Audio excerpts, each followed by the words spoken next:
Hello everybody and welcome back to my channel. So I wanted to do a quick rundown for the weekly horoscope 29th of March to the 5th of April. So March 30th we have Venus entering Taurus.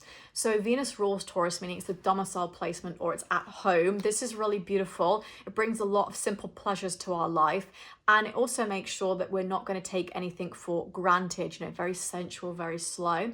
In relationships, this is very pivotal for Scorpio rising, Taurus rising and Capricorn rising. And that's because it's going to be in the romantic houses, but also for Taurus rising particularly in your house of identity. And that makes you very magnetic and attractive. You can manifest opportunities, and again, it gives you a boost because Venus ruling Taurus is like, boom, extra boost here. So this can be really nice for steady romantic opportunities as well. It's not really flirty or flighty, it's quite committed. April 1st, we have a full moon in Libra, which I've actually done a video for, which I'm going to release after this. And this is a particularly dicey full moon. So it's taking place at 12 degrees, which is the second decan of Libra. That's ruled by Saturn, actually. And it's associated with the Three of Swords in tarot, which is that sort of breakup tarot card energy. So you are going to have to say, I don't want this thing in my life. There's a people-pleasing energy that I don't quite agree with. I think astrologers tend to say with this full moon, we're going to have to be diplomatic and shift our focus from me to the weeness of people. The weeness of people. What the fuck am I talking about? Anyway, to the team player, right? And unfortunately, there's just some things in your life that you cannot be collaborative with, right? You cannot have this in your life. It's too toxic. It hurts too much. And this is not a revelation, this has been coming for some time. So this full moon ain't going to hit you out of nowhere. You're going to know what this is about. So when I say you're a Libra rising in your first house, you're going to say, I know what I need to cut out. If I say you're an Aries rising in your seventh house, you're going to know what relationship you want to cut out. If I say you're a Gemini rising, it's in your fifth house, I'm going to say you know what to cut out, right? So there's definitely some relationships that could be, revitalized or calibrated a little bit under this full moon. April 3rd, we have Mercury in Pisces trining Jupiter in Cancer. This is a very optimistic, positive kind of aspect. I actually really like this because it also reminds me that positivity is right around the corner.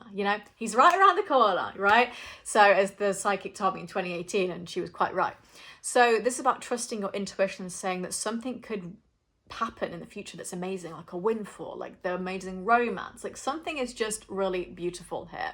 Particularly in an energy of something like Capricorn rising, like me. We got Mercury in Pisces in the third house, trining Jupiter and Cancer in the seventh house, reminding you that love is still out there, right? So there is some really nice energy with that. On the same day though, Venus and Taurus is squaring Pluto in Aquarius.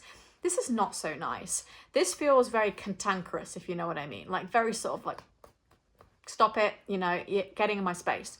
It feels like this person's saying they're right and you're saying you're right, and it's like my way, the highway, Limp Bizkit. So there is a strong possibility to have a bit of a power struggle here, to have a bit of a my way or the highway kind of fight or a tug of war. And if you know that relationship is already a bit toxic, or you're like, dude never lets me get a word in edgeways, it's like, no, I think I need to walk away from this. But ultimately with Venus and Taurus, it's saying that stubbornness is compounded. So you've got to stand on business here and make sure that you're not, again with the Libra full moon, people pleasing for the sake of it. April 5th, we have the Sun in Aries squaring Jupiter in Cancer. This aspect is interesting because I think it brings a lot of confidence, and it really allows us to feel very confident about our goals and to say, I'm quite talented, I can do this, I'm doing a bloody good job. But at the same time, you could also get very arrogant with it. And sometimes when you get arrogant, it puts people off, and so they don't want to work with you. So it's important to have a certain level of humility here, to not go too aggressive with your goals and to be like, I'm just going to bulldoze everything, or, interrupt a conversation continually. You might just want to sit back and observe a little bit more and then say, okay, Jupiter's very good at observing, right? But the Sun in Aries is very insistent. So you need to try to balance that together. Jump in when you can, right? Don't just jump in because, it always reminds me of that phrase, you need to listen, not listen to reply, right? So make sure that you're observing and listening, not just listening to reply and to jump in and be impulsive. So the main characters of this week are going to be the cardinal signs. So that is Aries, Libra, Cancer, and Capricorn because of the full moon in Libra, particularly anything from 10 to 19 degrees. And we also have Taurus, Scorpio, Aquarius, and Leo as the fixed signs being highlighted and harmonized here because of Venus entering Taurus as well. So those are the main characters for the week. With everything going on in the world right now, there is nothing really that I'm looking at that's saying, damn, there's going to be a major escalation with the current Iran-US war at the moment. But what I will say is there's definitely going to be a feeling of, tension with economy and stock market because we do have Uranus and Taurus in its last stages now. So Uranus and Taurus is debilitated. Taurus is Venus ruled, so it tends to rule over things like finances, income, and luxury. That's really trying to get you out your comfort zone, so it's causing a lot of volatility. So it's at 28 degrees going into 29 degrees in a decan ruled by Saturn. So that's really feeling constrained. Like imagine having, I want to get out of here, right? I've been trapped in this dungeon for 7 years. Get me out. I need to leave. Uranus and Taurus is debilitated. So for the stock market, that's not fantastic, right? We'll see extra volatility in the stock market. I looked at my investments and my God, was it a bloodbath? How's it suddenly got worse for the last week? I'm like, I should know. I'm like, oh my God, you have to be really persistent with these kind of things, but it's a bloodbath right now.